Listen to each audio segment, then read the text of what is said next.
India shining ಪಕ್ಷದಲ್ಲಿ ಈಗ full changing. ಭಿನ್ನರ ಬಡಿದಾಟದ ಮಧ್ಯೆ ಬಿಜೆಪಿಯಲ್ಲಿ ಬದಲಾವಣೆಯ ಬಿರುಗಾಳಿ. ಅವರನ್ನ ಹಟಾವೋ ಅಂತ ಇವರು, ಇವರನ್ನ ಹಟಾವೋ ಅಂತ ಅವರು. ವಿಪಕ್ಷದಲ್ಲಿದ್ದರೂ ನಡೆಯುತ್ತಿದೆ ಜಬರ್ದಸ್ತ್ ಕುರ್ಚಿ ಕಾಳಗ. ವಿಜಯೇಂದ್ರನ ಔಟ್ ಮಾಡಲು ಬಂಡಾಯಗಾರರ ಬ್ಯಾಟಲ್. ರೆಬೆಲ್ಗಳ ಬಲವನ್ನ ಮುರಿಯಲು ವಿಜಯೇಂದ್ರ ದೆಹಲಿ ವಿಸಿಟ್. ಸ್ಟೇಟ್ ಕೇಸರಿ ಪಾಲಿಟಿಕ್ಸ್. ರಾಷ್ಟ್ರ ರಾಜಧಾನಿ ದೆಹಲಿಗೆ ಶಿಫ್ಟ್.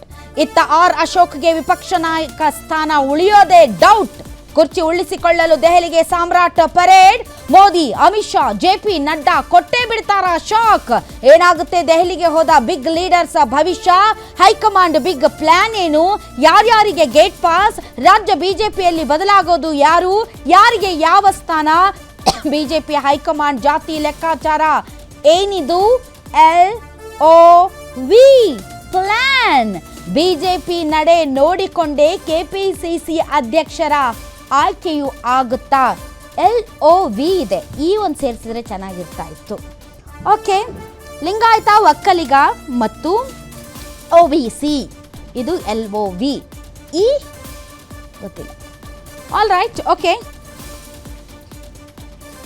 ಓಕೆ, ಈ ಬಗ್ಗೆ ಚರ್ಚೆ ಮಾಡೋದಕ್ಕೆ ದೆಹಲಿಯಲ್ಲಿ ನಡೀತಾ ಇರುವಂತಹ ಒಗ್ಗಟ್ಟಿನ ಪ್ರದರ್ಶನ. ಚಂದ್ರಶೇಖರ್ ಅವರು ಈಗ ಬಂದಿದ್ದಾರೆ. ಒಗ್ಗಟ್ಟಿನ ಪ್ರದರ್ಶನ ವಿಜಯೇಂದ್ರ ಅವರು ಮುಂದುವರಿಬೇಕು. ಅವರೇ ನಮ್ಮ ರಾಜ್ಯಾಧ್ಯಕ್ಷರು. ಅವರ ನೇತೃತ್ವದಲ್ಲಿ ನಾವು ಮುಂದಿನ ಚುನಾವಣೆಗೆ ಹೋಗ್ತೀವಿ ಅಂತ ಎಲ್ಲರೂ ಕೂಡ ಒಗ್ಗಟ್ಟಿನಿಂದ ಅಲ್ಲಿ ಬೃಹತ್ ಪ್ರದರ್ಶನವನ್ನ ಮಾಡ್ತಾ ಇರೋದನ್ನ ನೋಡಿದರೆ ಬಿಜೆಪಿಯ ಒಗ್ಗಟ್ಟು ಇತರೆ ಪಕ್ಷಗಳಿಗೆ ಮಾದರಿ. ಈ ಬಗ್ಗೆ ಮಾತಾಡೋದಕ್ಕೆ ನಮ್ಮೊಂದಿಗೆ ಅತಿಥಿಗಳಿದ್ದಾರೆ. ಬನ್ನಿ ಅವರನ್ನ ವೆಲ್ಕಮ್ ಮಾಡೋಣ. ಹಿರಿಯ ಪತ್ರಕರ್ತರು ಮತ್ತು ರಾಜಕೀಯ ವಿಶ್ಲೇಷಕರು ಆದಂತಹ ಸಿದ್ದರಾಜು ಸರ್ ನಮ್ಮೊಂದಿಗೆ ಜಾಯಿನ್ ಆಗಿದ್ದಾರೆ. ಸರ್, ತಮಗೆ ವಿಶೇಷ ಕಾರ್ಯಕ್ರಮಕ್ಕೆ ಸ್ವಾಗತ. ಅದೇ ರೀತಿ JDSನ ವಕ್ತಾರರಾದಂತಹ ಮಹೇಶ್ ಗೌಡ್ರು ಜಾಯಿನ್ ಆಗಿದ್ದಾರೆ. ಸರ್, ತಮಗೂ ಸ್ವಾಗತ. ಆಮ್ ಆದ್ಮಿ ಪಾರ್ಟಿಯಿಂದ ಸತೀಶ್ ಅವರು ಜಾಯಿನ್ ಆಗಿದ್ದಾರೆ. ಸರ್, ತಮಗೂ ಸ್ವಾಗತ. ಇನ್ನು ಬಿಜೆಪಿ ಪಕ್ಷದಿಂದ ಚಂದ್ರಶೇಖರ್ ಅವರು ಜಾಯಿನ್ ಆಗಿದ್ದಾರೆ. ಚಂದ್ರಶೇಖರ್ ಅವರೇ, ತಮಗೂ ಸ್ವಾಗತ. ಚಂದ್ರಶೇಖರ್ ಅವರೇ, ಎಲ್ಲವನ್ನೂ ಮರೆತು ಅಂದರೆ ಬಿಜೆಪಿ ಬೇಸಿಕಲಿ ಒಂದು ಜಗಳಗಂಟ ಪಕ್ಷ ಅಂತ ಇದ್ರು. ಆದರೆ ಈಗ ಏನು ಸರ್ ಒಗ್ಗಟ್ಟು? ಹೆಂಗದು ಸಾಧ್ಯ ಆಯಿತು? ಯಾರು ಈ ಒಗ್ಗಟ್ಟನ್ನು ಸೃಷ್ಟಿಸಿದ್ರು? ಯಾವುದೇ ರೀತಿಯ ಭಿನ್ನಮತ ಇಲ್ಲ, ಯಾವುದೇ ಒಳ ಜಗಳ ಇಲ್ಲ, ಯಾವುದೇ ಕಿತ್ತಾಟ ಇಲ್ಲ. ಒಂದು ರೀತಿ ಶಿಸ್ತು, ಒಂದು ರೀತಿ ಸಂಯಮ. ಬಾ ಬಾ ಬಾ ಬಾ ಬಾ ಬಾ ಹೆಂಗೆ ಸಾಧ್ಯ ಆಯಿತು ಸರ್ ಇದು? ಒಂದು ಕಡೆ ಆಡಳಿತ ಮಾಡ್ತಿರ್ತಕ್ಕಂತಹ ಕಾಂಗ್ರೆಸ್ ಪಕ್ಷ ಮತ್ತು ಸರ್ಕಾರ ಅವರ MLAಗಳ ಹೊರತಿದ್ದೇನೆ ರೋಡಿಗೆ ಬಂದು ಬಿದ್ದುಬಿಟ್ಟಿದೆ. ನಿನ್ನೆ ಡಿಸ್ಕಷನ್ ಮಾಡಿದ್ವಿ. ನಿನ್ನೆ ಅದು ಡಿಸ್ಕಷನ್ ಆಗೋಗಿದೆ 1 ಅವರ್. ಇವತ್ತು ಡಿಸ್ಕಷನ್ ನಿಮ್ಮ ಒಗ್ಗಟ್ಟಿನ ಡಿಸ್ಕಷನ್ ಸರ್. ನಾನು ಒಗ್ಗಟ್ಟು ಅಂದ್ರೆ ನೀವು ಜಗಳ ಅಂತೀರಾ? ಅಲ್ಲ, ಅದೇ ವಿಷಯಕ್ಕೆ ಬರ್ತಾ ಇದೆ. ಜನರು, ನಾನು ಪಕ್ಷ ಅಥವಾ ಸರ್ಕಾರದ ಹೇಳ್ತಿಲ್ಲ, ಆ ಸರ್ಕಾರದ ನಡೆಯಿಂದ ಜನರ ಬಾಳು ಹೇಗೆ ನರಕಾಗೋಗಿದೆ ಅಂತಕ್ಕಂಥದ್ದು ಇವತ್ತಿನ ಕರ್ನಾಟಕದ ಪ್ರತಿಯೊಬ್ಬರು ಅನುಭವಿಸ್ತಾ ಇದ್ದಾರೆ. ಈ ಸರ್ಕಾರವನ್ನ, ಹೌದು, ಈ ಸರ್ಕಾರವನ್ನ ತಗೊಂಡೋಗಿ ದಿವಾಳಿ ಮಾಡಿರ್ತಕ್ಕಂಥದ್ದು. 1 ನಿಮಿಷ, ಇವತ್ತು ಈ 2.5 ವರ್ಷದೊಳಗಡೆ ಜನ ಇಷ್ಟು ಶಾಪ ಆಗ್ತಾ ಇದ್ದಾರೆ. ಅಥವಾ ಇವತ್ತು ಮೇಡಮ್, ನಾನು ನಾನೇ ಮಾತಾಡ್ತೇನೆ. ಇವತ್ತು ನಾಳೆ ಸರ್ಕಾರ ಬಿದ್ದೋಗ ಮಟ್ಟಕ್ಕೆ ಹೋಗ್ಬಿಟ್ಟಿದೆ. ಪ್ರಶ್ನೆ ಏನು, ನೀವೇನು ಹೇಳ್ತಿದ್ದೀರಾ ಸರ್? ಈ ಒಗ್ಗಟ್ಟು ಹೆಂಗ್ ಸಾಧ್ಯ ಆಯ್ತು? ನಿಮ್ಮ ಮುಗಿತೀನಿ, ಓಪನಿಂಗ್ ಸ್ಟೇಟ್ಮೆಂಟ್ ಸಬ್ಜೆಕ್ಟ್ ಮಾತಾಡಿ, ಬರಕ್ ಬಿಡಿ ಮೇಡಮ್, ಪ್ಲೀಸ್ ಸ್ವಲ್ಪ ಸಮಾಧಾನ ಇರಲಿ. ಇವತ್ತು ಇಡೀ ಸರ್ಕಾರಕ್ಕೆ ಇಡೀ ದೇಶದ ಜನ ಇವತ್ತು ಶಾಪ ಆಗ್ತಾ ಇದ್ದಾರೆ. ಇವತ್ತು ನನ್ನ ಸರ್ಕಾರ ಬಿದ್ದೋಗುತ್ತೆ, ಸಿದ್ದರಾಮಯ್ಯ ರಾಜೀನಾಮೆ ಕೊಡ್ತಾರೆ ಅಂತ ಏನಾದ್ರು ಬಂದಿದ್ರೆ ಅದಕ್ಕೆ ಮೂಲ ಕಾರಣ ಯಾರು ಗೊತ್ತಾ? ಬಿಜೆಪಿ ಏನು ವಿರೋಧ ಪಕ್ಷವಾಗಿ ಸದನದ ಒಳಗಡೆ ಮತ್ತೆ ಹೊರಗಡೆ ಜನರ ಜೊತೆ ಸೇರ್ಕೊಂಡು ಮಾಡಿರ್ತಕ್ಕಂಥ ಹೋರಾಟದ ಫಲ. ರಾಜ್ಯಾಧ್ಯಕ್ಷ ಯಾರಾಗಬೇಕು, ವಿರೋಧ ಪಕ್ಷದ ನಾಯಕ ಯಾರಾಗಬೇಕು ಅನ್ನೋದು ಪಕ್ಷದ ಇಂಟರ್ನಲ್ ಮ್ಯಾಟರ್. ಹಾಗಾಗಿ ಅದಕ್ಕೆ ಬೇರೆಯವರು ಯಾರು ಬಹಳ ತಲೆ ಕೆಡಿಸ್ಕೊಳ್ಳೋದು ಬೇಡ. ನಾವು ತಲೆ ಕೆಡಿಸ್ಕೋಬೇಕಾಗಿರೋದು ಈ ದಲಿತ ಸರ್ಕಾರ. ಯಾಕೆಂದ್ರೆ ವಿರೋಧ ಪಕ್ಷದ ಒಳಗಡೆ ಯಾರು ಅಧ್ಯಕ್ಷ ಆಗ್ತಾರೆ, ಯಾರು ಉಪಾಧ್ಯಕ್ಷ ಆಗ್ತಾರೆ ಅಂತ ಅದರಿಂದ ಜನಕ್ಕೇನು ಆಗ್ಬೇಕಾಗಿಲ್ಲ. ಜನಕ್ಕೆ ಆಗ್ಬೇಕಾಗಿರ್ತಕ್ಕಂಥದ್ದು ಸರ್ಕಾರ ಬಿಜೆಪಿಯ ಹೋರಾಟವನ್ನ ನಾನು ಮೆಚ್ಚುತ್ತೀನಿ.